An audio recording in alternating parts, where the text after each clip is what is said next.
जीवन में धन संपत्ति बहुत मायने रखती है, लेकिन क्या ये इतना मायने रखती है कि खून के रिश्तों पर भारी पड़ जाए और जिसके चलते दो बहनें आपस में वैमनस्य पाल लें? नमस्कार, मेरा नाम ऋतु गोस्वामी है और आज जीवन के इन्हीं उलझते सुलझते रिश्तों की कहानी लेकर मैं आपके सामने आई हूँ, जिसका शीर्षक है दो बहनें और जिसे आपके लिए लिखा है प्रेमचंद जी ने। यदि कहानी पसंद आए तो कृपया मेरे चैनल को सब्सक्राइब ज़रूर कीजिए। आपका एक कदम मेरे मनोबल को और बढ़ा सकता है। दोनों बहनें 2 साल के बाद एक तीसरे नातेदार के घर मिलीं और खूब रो धोकर खुश हुईं तो बड़ी बहन रूपकुमारी ने देखा कि छोटी बहन रामदुलारी सिर से पांव तक गहनों से लदी हुई है। कुछ उसका रंग खुल गया है, स्वभाव में कुछ गरिमा आ गई है और बातचीत करने में ज़्यादा चतुर हो गई है। कीमती बनारसी साड़ी और बेलदार उन्नावी मखमल के जंपर ने उसके रूप को और भी चमका दिया। वही रामदुलारी लड़कपन में सिर के बाल खोले फूहड़ सी इधर उधर खेला करती थी। अंतिम बार रूपकुमारी ने उसे उसके विवाह में देखा, 2 साल पहले। तब भी उसकी शक्ल सूरत में कुछ ज़्यादा अंतर ना था। लंबी तो हो गई थी, मगर थी उतनी ही दुबली, उतनी ही फूहड़, उतनी ही मंदबुद्धि, जरा जरा सी बात पर रूठने वाली। मगर आज तो हालत कुछ और ही थी, जैसे कली खिल गई हो। इसने कहाँ छिपा रखा था ये रूप? नहीं, आंखों को धोखा हो रहा है। यह रूप नहीं, केवल आंखों को लुभाने की शक्ति है। रेशम और मखमल और सोने के बल पर वह रूपरेखा थोड़ी ही बदल जाएगी, फिर भी आंखों में समाई जाती है। 50 स्त्रियां जमा हैं, मगर यह आकर्षण, यह जादू और किसी में नहीं। कहीं आईना मिलता तो वह जरा अपनी सूरत भी देखती। घर से चलते समय उसने आईना देखा था। अपने रूप को चमकाने के लिए जितना सान बढ़ा सकती थी, उससे कुछ अधिक ही बढ़ाया था। लेकिन अब सूरत जैसी स्मृति से सिमट गई है। उसकी धुंधली सी परछाई भर हृदय पट पर है। उसे फिर से देखने के लिए वह बेकरार हो रही है। वह अब तुलनात्मक दृष्टि से देखेगी। राम दुलारी में यह आकर्षण कहाँ से आया, ये रहस्य का पता लगाएगी। यूं उसके पास प्रसाधन की सामग्रियों के साथ छोटा सा आईना भी है, लेकिन भीड़ भाड़ में वह आईना देखने या बनाव श्रृंगार की आदी नहीं है। ये औरतें दिल में न जाने क्या समझें, मगर यहाँ कोई आईना तो होगा ही। बैठक में जरूर ही होगा। वह उठकर बैठक में गई और कद्दे आदम शीशे में अपनी सूरत देखी। वहाँ इस वक्त और कोई ना था। मर्द बाहर सहन में थे, औरतें गाने बजाने में लगी हुई थीं। उसने आलोचनात्मक दृष्टि से एक एक अंग को, अंगों के एक एक विन्यास को देखा। उसका अंग विन्यास, उसकी मुख छवि निष्कलंक है, मगर वह ताजगी, वह मादकता, वह माधुर्य नहीं है। हाँ, नहीं है। वह अपने को धोखे में नहीं डाल सकती। कारण क्या है? यही कि रामदुलारी आज खिली है। उसे खिले जमाना हो गया, लेकिन इस ख्याल से उसका चित्त शांत नहीं होता। वह रामदुलारी से हेठी बनकर नहीं रह सकती। ये पुरुष भी कितने गावदी होते हैं, किसी में भी सच्चे सौंदर्य की परख नहीं। इन्हें तो जवानी और चंचलता और हाव भाव चाहिए। आंखें रखकर भी अंधे बनते हैं। भला इन बातों का आपसे क्या संबंध? ये तो उम्र के तमाशे हैं। असली रूप तो वह है जो समय की परवाह ना करे। उसके कपड़ों में रामदुलारी को खड़ा कर दो, फिर देखो यह सारा जादू कहाँ उड़ जाता है। चुड़ैल सी नजर आए, मगर इन अंधों को कौन समझाए? मगर रामदुलारी के घर वाले तो इतने संपन्न न थे। विवाह में जो जोड़े और गहने आए थे, वे तो बहुत ही निराशाजनक थे। खुशहाली का दूसरा कोई सामान भी ना था। इसके ससुर एक रियासत के मुख्तार आम थे और दूल्हा कॉलेज में पढ़ता था। इस 2 साल में कहाँ से यह खून बरस गया? कौन जाने, गहने कहीं से मांग लाई हो। कपड़े भी मांगे हो सकते हैं। कुछ औरतों को अपनी हैसियत बढ़ाकर दिखाने की लत होती है, तो वे स्वांग रामदुलारी को मुबारक रहे। मैं जैसी हूँ वैसी अच्छी हूँ। प्रदर्शन का यह रोग कितना बढ़ता जाता है। घर में रोटियों का ठिकाना नहीं है। मर्द 25-30 रुपयों पर कलम घिस रहा है, लेकिन देवी जी घर से निकलेंगी तो इस तरह बन ठन कर मानो कहीं की राजकुमारी हैं। बिसातियों के और दर्जियों के तकाजे सहेंगी, बजाज के सामने हाथ जोड़ेंगी, शौहर की घुड़कियाँ खाएंगी, रोएंगी, रूठेंगी, मगर प्रदर्शन की उन्माद को नहीं रोकती। घर वाले भी सोचते होंगे कितनी छिछोरी तबीयत है इसकी, मगर यहाँ तो देवी जी ने बेहयाई पर कमर बांध ली है। कोई कितना ही हंसे, बेहया की बला दूर। उन्हें तो बस यही धुन सवार है कि जिधर से निकल जाएं उधर लोग हृदय पर हाथ रखकर रह जाएं। राम दुलारी ने जरूर किसी से गहने और जेवर मांग लिए। बेशर्म जो है, उसके चेहरे पर आत्मसम्मान की लाली दौड़ गई। ना सही उसके पास जेवर और कपड़े, उसे किसी के सामने लज्जित तो नहीं होना पड़ता, किसी से मुंह तो नहीं चुराना पड़ता। 1-1 लाख के तो उसके 2 लड़के हैं। भगवान उन्हें चिरायु करे, वह इसी में खुश है। खुद अच्छा पहन लेने और अच्छा खा लेने से जीवन का उद्देश्य नहीं पूरा हो जाता। उसके घर वाले गरीब हैं, पर उनकी इज्जत तो है, किसी का गला तो नहीं दबाते, किसी का शाप तो नहीं लेते। इस तरह अपने मन को ढाढ़स देकर वह फिर बरामदे में आई तो राम दुलारी ने जैसे उसे दया की आंखों से देखकर कहा, जीजा जी की कुछ तरक्की वरक्की हुई कि नहीं बहन, या अभी तक वही 75 रुपये पर कलम घिस रहे हैं। रूप कुमारी की देह में आग सी लग गई। वो फूरे दिमाग, मानो इसका पति लाठी तो है। अकड़ कर बोली, तरक्की क्यों नहीं हुई, अब 100 के ग्रेड में है। आजकल यह भी गनीमत है, नहीं अच्छे अच्छे एमए पास को देखती हूँ कि कोई टके को नहीं पूछता। तेरा शौहर तो अब बीए में होगा। राम दुलारी ने नाक सिकोड़ कर कहा, उन्होंने तो पढ़ना छोड़ दिया बहन, पढ़कर औकात खराब करना था और क्या। एक कंपनी के एजेंट हो गए हैं, अब 250 रुपये माहवार पाते हैं, कमीशन ऊपर से। 5 रुपये रोज़ सफ़र खर्च के भी मिलते हैं। यह समझ लो कि 500 का औसत पड़ जाता है। 150 माहवार तो उनका निज खर्च है बहन। ऊंचे ओहदे के लिए अच्छी हैसियत भी तो चाहिए। 350 बेदाग घर दे देते हैं, उसमें से 100 रुपये मुझे मिलते हैं। 250 में घर का खर्च खुशहाली से चल जाता है। एमए पास करके क्या करते। रूप कुमारी इस कथन को शेख चिल्ली की दास्तान से ज़्यादा महत्व नहीं देना चाहती, मगर राम दुलारी के लहजे में इतनी विश्वासोत्पादकता है कि वह अपनी निम्न चेतना में उससे प्रभावित हो रही है और उसके मुख पर पराजय की खिन्नता साफ झलक रही है। मगर यदि उसे बिल्कुल पागल नहीं हो जाना है तो इस ज्वाला को हृदय से निकाल देना पड़ेगा। जिरह करके अपने मन को विश्वास दिलाना पड़ेगा कि इसके काव्य में 1/4 से ज़्यादा सत्य नहीं है। 1/4 तक वह सह सकती है, इससे ज़्यादा उससे न सहा जाएगा। इसके साथ ही उसके दिल में धड़कन भी है कि कहीं यह कथा सत्य निकली तो वह राम दुलारी को कैसे मुंह दिखाएगी। उसे भय है कि कहीं उसकी आंखों में आंसू न निकल पड़े। कहाँ 75 और कहाँ 500, इतनी बड़ी रकम आत्मा की हत्या करके भी क्यों ना मिले, फिर भी रूप कुमारी के लिए असह्य है। आत्मा का मूल्य अधिक से अधिक 100 रुपये हो सकता है, 500 किसी हालत में भी नहीं। उसने परिहास के भाव से पूछा, जब एजेंटी में इतना वेतन और भत्ता मिलता है तो ये सारे कॉलेज बंद क्यों नहीं हो जाते। हजारों लड़के क्यों अपनी ज़िंदगी खराब करते हैं। राम दुलारी बहन की खिसियानेपन का आनंद उठाती हुई बोली, बहन तुम यहाँ भूल कर रही हो। एमए तो सभी पास हो सकते हैं, मगर एजेंटी बिरले ही किसी को आती है। यह तो ईश्वर की देन है। कोई ज़िंदगी भर पढ़ता रहे, मगर यह ज़रूरी नहीं कि वह अच्छा एजेंट भी हो जाए। रुपए पैदा करना दूसरी बात है, आलिम फाजिल हो जाना दूसरी बात। अपनी माल की श्रेष्ठता का विश्वास पैदा कर लेना, यह दिल में जमा देना कि इससे सस्ता और टिकाऊ माल बाजार में मिल ही नहीं सकता, आसान काम नहीं है। एक से एक भागों से उनका साबका पड़ता है। बड़े बड़े राजाओं और रईसों का मत फेरना पड़ता है, तब जाके कहीं माल बिकता है। मामूली आदमी तो राजाओं और नवाबों के सामने ही न जा सके, पहुँच ही ना हो, और किसी तरह पहुँच भी जाए तो जवान न खुले। पहले पहले तो इन्हें बेझिझक हुई थी, मगर अब तो इस सागर के मगर हैं। अगले साल तरक्की होने वाली है। रूप कुमारी की धमनियों में रक्त की गति जैसे बंद हुई जा रही है।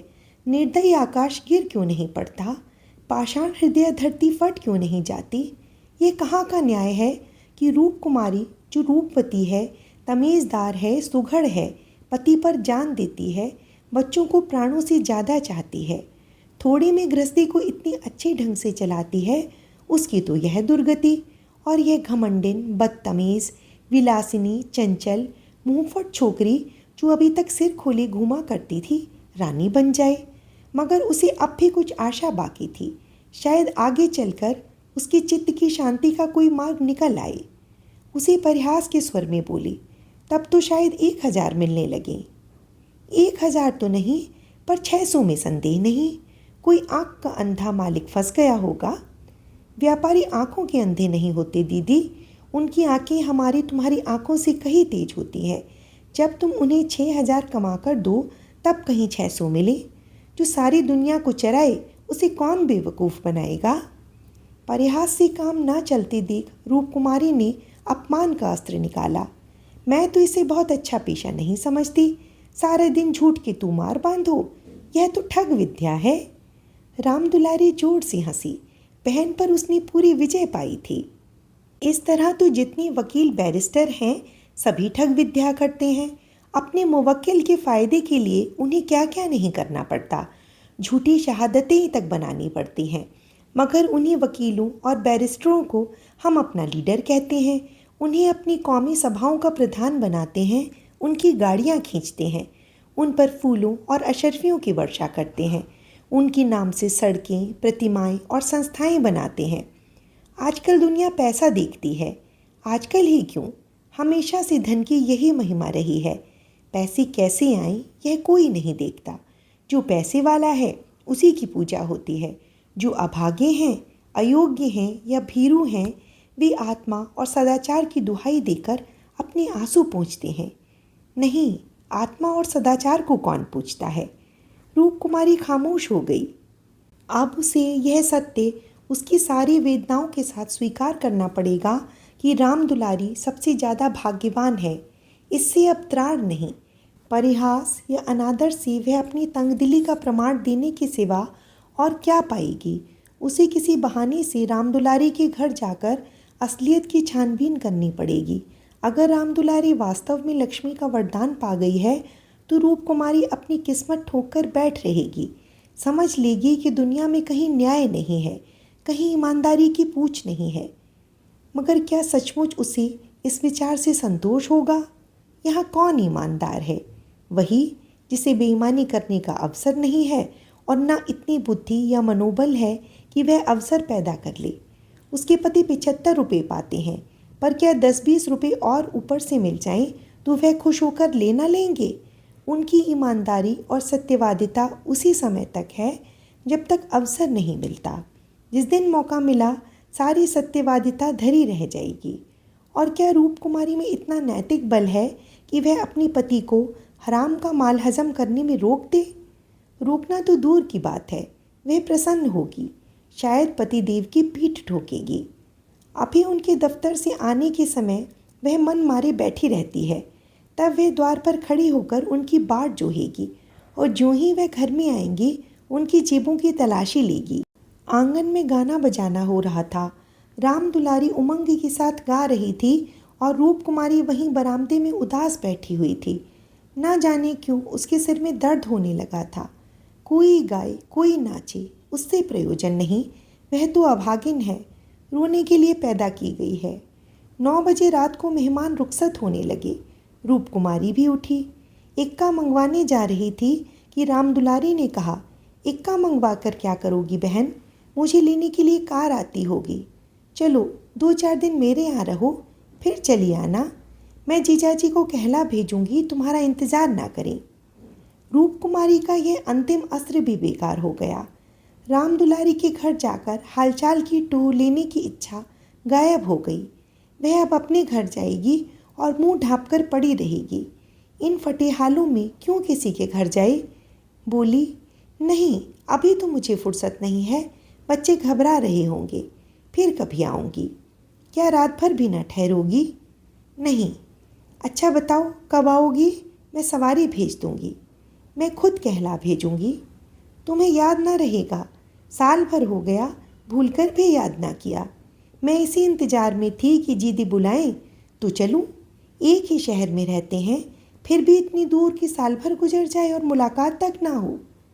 रूप कुमारी इसके सिवा और क्या कहे कि घर के कामों से छुट्टी नहीं मिलती।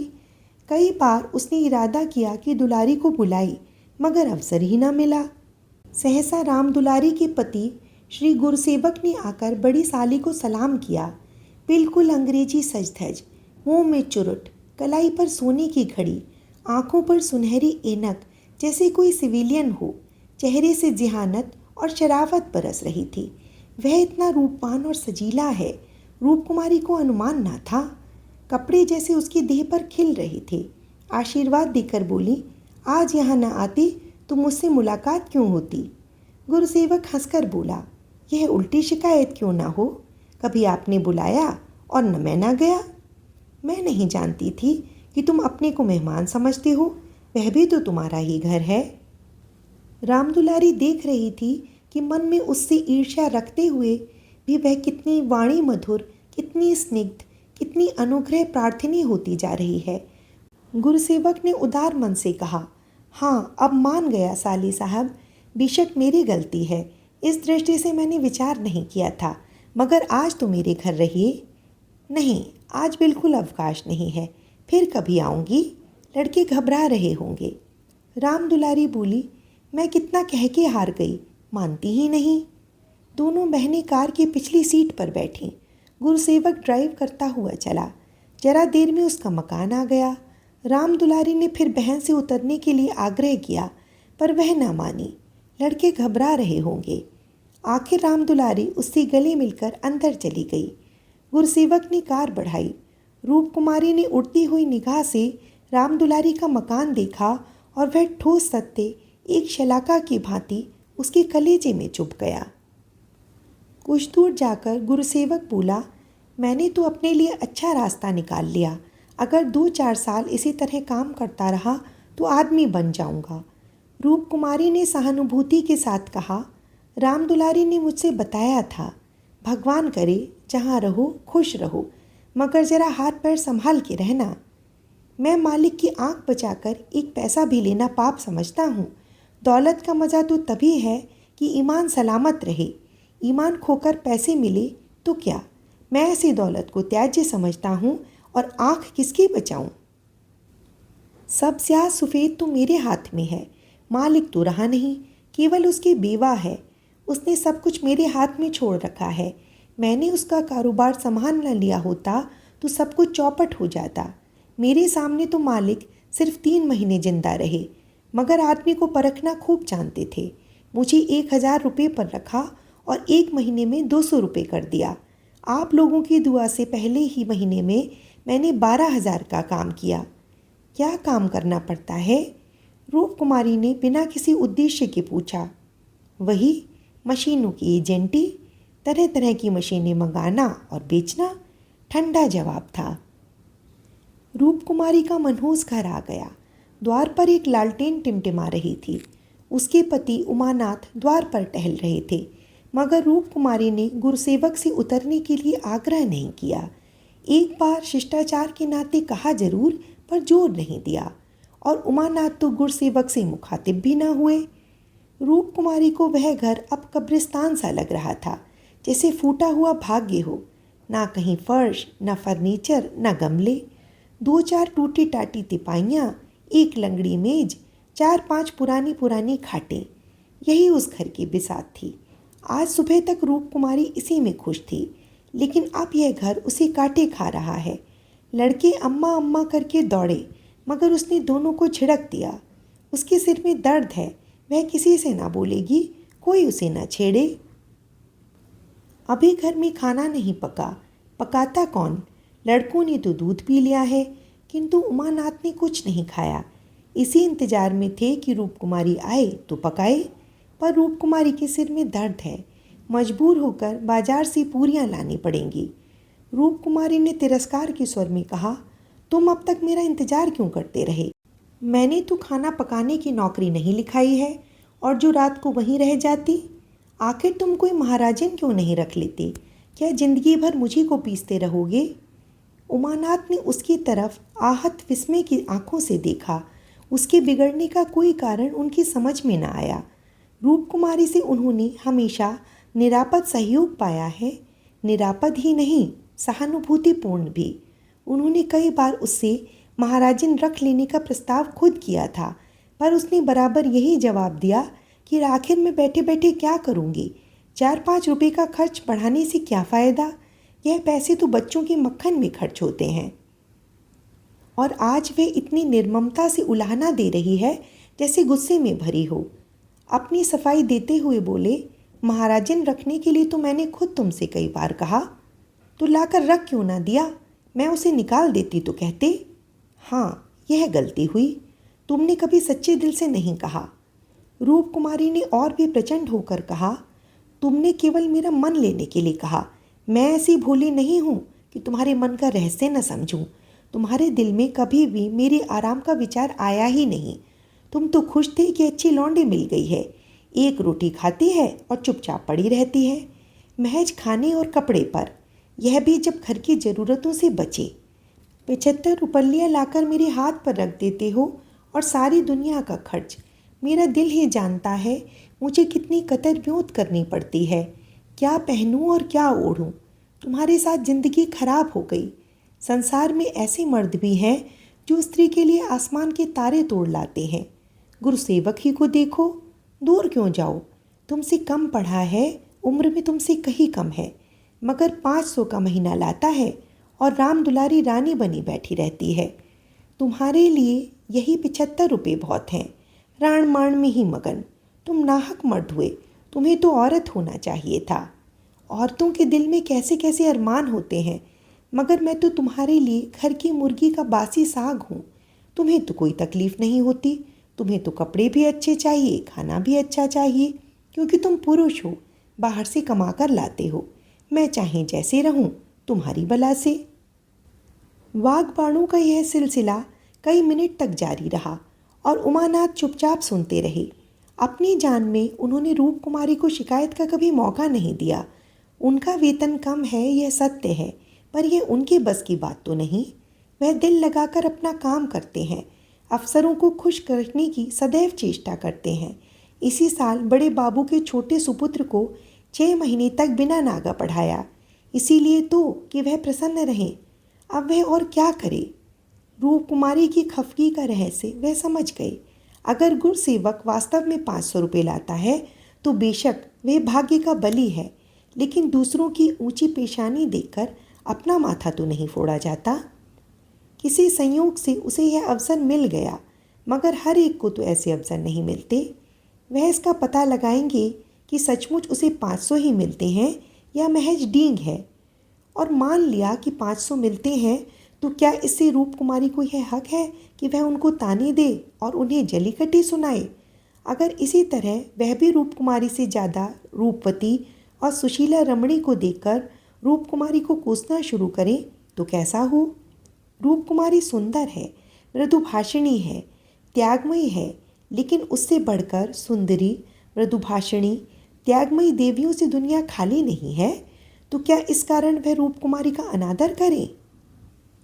एक समय था जब उनकी नज़रों में रूप कुमारी से ज़्यादा रूपवती रमणी संसार में न थी, लेकिन वह उन्माद कब का शांत हो गया। भावुकता के संसार से वास्तविक जीवन में आए उन्हें एक युग बीत गया। अब तो विवाहित जीवन का उन्हें काफ़ी अनुभव हो गया है। एक को दूसरे के गुण दोष मालूम हो गए हैं। अब तो संतोष में ही उनका जीवन सुखी रह सकता है। मगर रूप कुमारी समझदार होकर भी इतनी मोटी सी बात नहीं समझती। फिर भी उन्हें रूप कुमारी से सहानुभूति ही हुई। वह उदार प्रकृति के आदमी थे और कल्पनाशील भी। उसकी कटु बातों का कुछ जवाब ना दिया, शरबत की तरह पी गए। अपनी बहन की ठाठ देखकर एक क्षण के लिए रूप कुमारी के मन में ऐसे निराशाजनक, अन्यायपूर्ण, दुखद भावों का उठना बिल्कुल स्वाभाविक है। रूप कुमारी कोई सन्यासिनी नहीं, विरागिनी नहीं कि हर एक दशा में अविचलित रहे। इस तरह अपने मन को समझाकर उमानाथ ने गुरुसेवक के विषय में तहकीकात करने का संकल्प किया। 1 सप्ताह तक रूप कुमारी मानसिक अशांति की दशा में रही। बात बात पर झुंझलाती, लड़कों को डांटती, पति को कोसती, अपने नसीबों को रोती। घर का काम तो करना ही पड़ता था, लेकिन अब इस काम में उसे आनंद न आता था, बेगार सी टालती थी।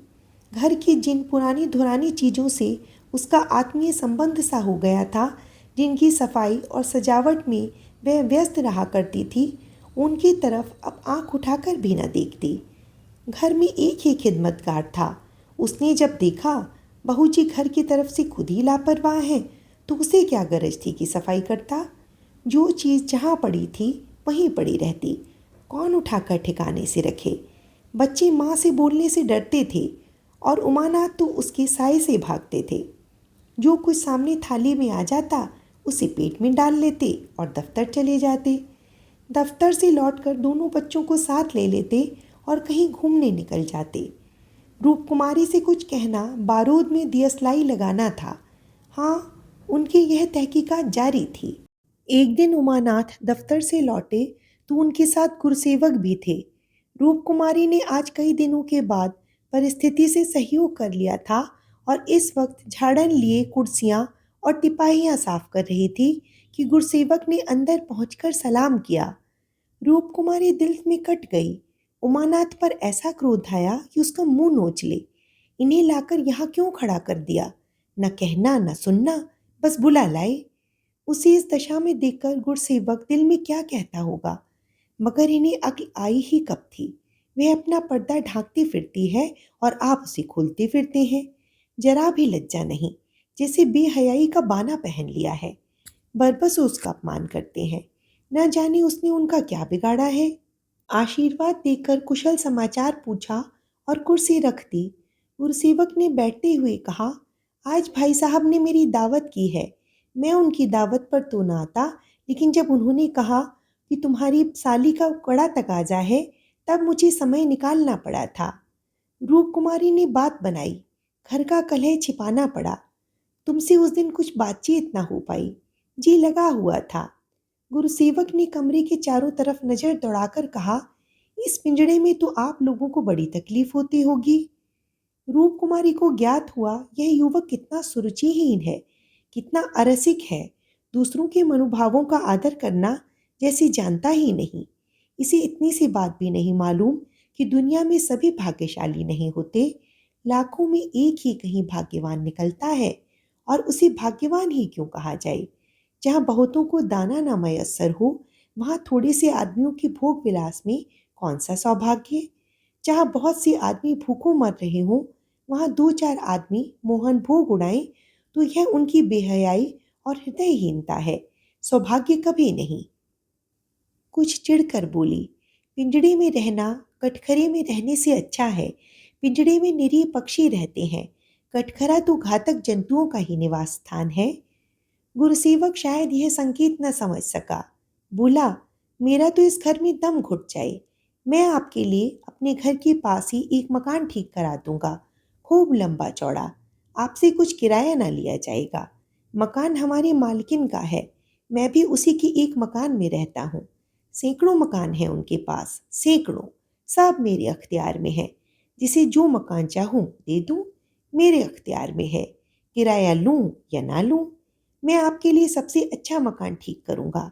मैं आपका बहुत अदब करता हूँ। रूपकुमारी समझ गई, महाशय इस वक्त नशे में हैं, अभी यूं बहक रहे हैं। अब उसने गौर से देखा तो उनकी आंखें सिकुड़ गई थीं, गाल कुछ फूल गए थे, जवान भी लड़खड़ाने लगी थी। एक जवान खूबसूरत शरीफ चेहरा कुछ ऐसा शेखीबाज और निर्लज हो गया कि उसे देखकर घृणा होती थी। उसने एक क्षण बाद फिर बहकना शुरू किया। मैं आपका बहुत आदर करता हूँ। जी हाँ, आप मेरी बड़ी भाभी हैं। आपके लिए मेरी जान हाजिर है। आपके लिए एक मकान नहीं, 100 मकान तैयार हैं। मैं मिसेज लोहिया का मुख्तार हूँ। सब कुछ मेरे हाथ में है, सब कुछ। मैं जो कुछ कहता हूँ वे आंखें बंद करके मंजूर कर लेती हैं। मुझे अपना बेटा समझती हैं। मैं उसकी सारी जायदाद का मालिक हूँ।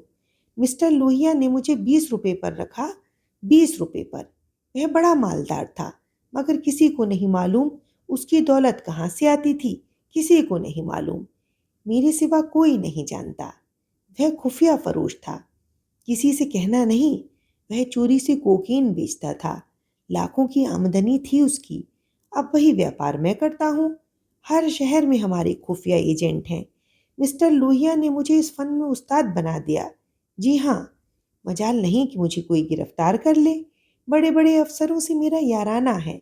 उनके मुंह में नोटों के पुलिंदे ठूस ठूस कर उनकी आवाज बंद कर देता हूँ। कोई चू नहीं कर सकता। दिन दहाड़े बेचता हूँ। हिसाब में लिखता हूँ 1,000 रिश्वत दी, देता हूँ 500, बाकी यारों का है। बेदरेग रुपए आते हैं और बेदरेग खर्च करता हूँ। बुढ़िया को तो राम नाम से मतलब है। 70 चूहे खा के अब हज करने चली है। मेरा कोई हाथ पकड़ने वाला नहीं, कोई बोलने वाला नहीं। जेब से नोटों का एक बंडल निकालकर, यह आपके चरणों की भेंट है। मुझे दुआ दीजिए कि इसी शान से जिंदगी कट जाए। जो आत्मा और सदाचार के उपासक हैं, उन्हें कुबेर लाते मारता है। लक्ष्मी उनको पकड़ती है जो उसके लिए अपना दीन और ईमान सब कुछ छोड़ने को तैयार है। मुझे बुरा ना कहिए, मैं कौन मालदार हूँ। जितने धनी हैं वे सब के सब लुटेरे हैं, पक्के लुटेरे, डाकू। कल मेरे पास रुपए हो जाएं और मैं एक धर्मशाला बनवा दूं, फिर देखिए मेरी कितनी वाह वाह होती है। कौन पूछता है मुझे दौलत कहाँ से मिली। जिस महात्मा को कहिए बुलाकर उससे प्रशंसा करवा लूं। मिस्टर लोहिया को महात्माओं ने धर्मभूषण की उपाधि दी थी। इन स्वार्थी पेट के बंदरों ने उस बुढ़े को जिससे बड़ा कुकर्मी संसार में ना होगा। यहाँ तो लूट है। एक वकील आधा घंटा बहस करके 500 मार लेता है। एक डॉक्टर जरा सा नश्तर लगाकर 1,000 सीधा कर लेता है। एक जुआरी स्पेकुलेशन में एक एक दिन में लाखों का वारा न्यारा करता है। अगर उनकी आमदनी जायज़ है तो मेरी आमदनी भी जायज़ है। जी हाँ, जायज़ है। मेरी निगाह में बड़े से बड़े मालदार की भी कोई इज्जत नहीं। मैं जानता हूँ वह कितना बड़ा हथकंडेबाज है। यहाँ जो आदमी आंखों में धूल झोंक सके वही सफल है। गरीबों को लूटकर मालदार हो जाना समाज की पुरानी परिपाटी है। मैं भी वही करता हूँ जो दूसरे करते हैं। जीवन का उद्देश्य है ऐसा करना। खूब लूटूंगा, खूब ऐश करूंगा और बुढ़ापे में खूब खैरात करूंगा और एक दिन लीडर बन जाऊंगा। कहिए गिना दूं, यहाँ कितने लोग जुआ खेल खेल कर करोड़पति हो गए, कितनी औरतों का बाजार लगाकर करोड़पति हो गए। सहसा उमानाथ ने आकर कहा, मिस्टर गुरुसेवक, क्या कर रहे हो? चलो चाय पी लो, ठंडी हो रही है। गुरुसेवक ऐसा हड़बड़ा उठा मानो अपने सचेत रहने का प्रमाण देना चाहता हो, मगर पांव लड़खड़ाए और जमीन पर गिर पड़ा। फिर संभल कर उठा और झूमता झूमता ठोकरें खाता बाहर चला गया। रूप कुमारी ने आजादी की सांस ली। यहाँ बैठे बैठे उसे हौल दिल सा हो रहा था। कमरे की हवा जैसे कुछ भारी हो गई थी।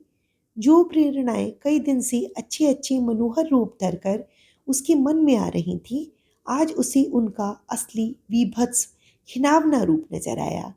जिस त्याग, सादगी और साधुता के वातावरण में अब तक उसकी जिंदगी गुजरी थी, उसमें इस तरह के दांव पेच, छल कपट और पतित स्वार्थ का घुसना बिल्कुल ऐसा ही था जैसे किसी बाग में सांडों का एक झुंड घुस आए।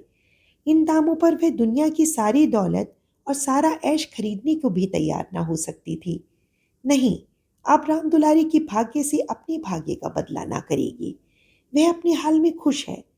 राम दुलारी पर उसे दया आई, जो भोग विलास की धुन और अमीर कहलाने के मोह में अपनी आत्मा का सर्वनाश कर रही है। मगर वह बेचारी भी क्या करे, और गुरुसेवक का भी क्या दोष है।